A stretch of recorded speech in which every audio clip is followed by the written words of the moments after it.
বাসায় যদি কারো একজন অসুস্থ থাকে তাহলে কোনো কিছুই কিন্তু ভালো লাগে না। তো আপনাদের ভাইয়া কয়েকদিন থেকে একটু অসুস্থ, সেজন্য আমাদের মনটা ভালো নেই। আসসালামু আলাইকুম, কেমন আছেন সবাই? তো আজকের ভিডিওটা কিন্তু দুপুর থেকে শুরু করে দিয়েছি। আসলে সকাল থেকে তেমন একটা ভিডিও করা হয়নি, যেহেতু আপনাদের ভাইয়া অসুস্থ আর ভিডিও করতে ইচ্ছা করে না।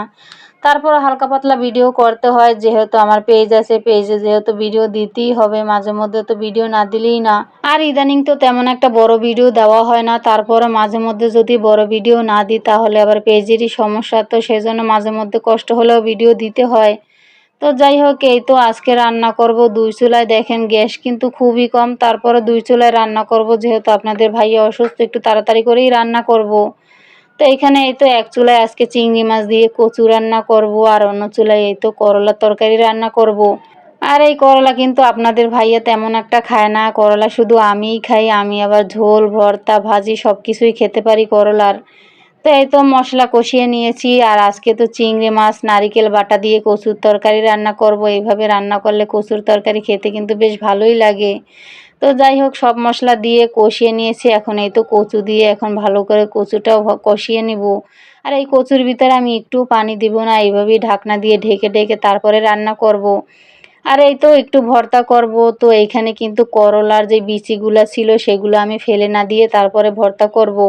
আর একটা আপুর ভিডিওতে দেখেছি যে করলার বিচি ভর্তা করা যায়, তো আজকে ট্রাই করে দেখব যে করলার বিচি ভর্তা কেমন লাগে খেতে। তবে করলা কিন্তু একটু তিতা হলেও করলার বিচি কিন্তু একটু তিতা না, খেতে কিন্তু অনেক মজা হয়। আমি এই তো ফার্স্ট টাইম ভর্তা করলাম, আর খেতে কিন্তু অনেক বেশি মজা হয়েছে। আপনাদের ভাইয়াও খেয়েছে, বলে কোনোই তিতা নেই। যাই হোক, করলার তরকারি উঠিয়ে নিয়েছি, তারপরে এই তো এখন আবার ছেলে মেয়ের জন্য ডিম ভুনা করব। তো মশলা কষাতে দিলাম, আর অন্য চুলায় তো কচুর তরকারি বসিয়েছি, সেটা আস্তে আস্তে হতে থাকবে। তো মশলা কষানো হয়ে গিয়েছে ডিম ভুনা করার জন্য, তো এই তো আলু দিয়ে দিলাম। আসলে একটাই আলু কেটে দিয়েছি, আলু ছাড়া তো আবার তারা খেতেই পারে না, তো সেই জন্য আলু দিয়ে দিলাম। আর এই তো কচুর তরকারিটা একটু নেড়ে চেড়ে দিলাম। আর এখানে তো আস্তে আস্তেই রান্না করতে হবে, যেহেতু গ্যাস নাই। তারপরও হালকা পরিমাণে আজকে যা আছে মোটামুটি আছে, তো সেজন্য দুই চুলায় রান্না করতে পারতেছি। অনেক সময় তো দুই চুলা জ্বালাতেই পারি না, এক চুলায় রান্না করতে হয়, সেজন্য আমার রান্না করতে অনেক বেশি দেরি হয়। এই তো আলু কষিয়ে নিয়েছি, এখন ঝোলের জন্য পানি দিয়ে দিলাম, আর কচুর তরকারিটা একটু নেড়ে চেড়ে দিলাম। এদিকে তরকারি বসিয়ে তারপর আবার অফ ক্যামেরায় ভর্তা বেটে নিলাম, করলার বিচির ভর্তা। তো এই তো ভর্তাও কিন্তু বাটা হয়ে গিয়েছে। এরপরে আবার আমার মেয়ে বলে যে না, সে নাকি ডিম দিয়ে ভাত খাবে না, সে নাকি চিকেন খাবে।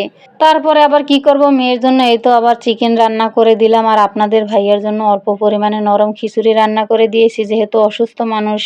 আর আমাদের জন্য অল্প পরিমাণে ভাত রান্না করেছি। তো আজকের মতো এ পর্যন্ত, আল্লাহ হাফেজ।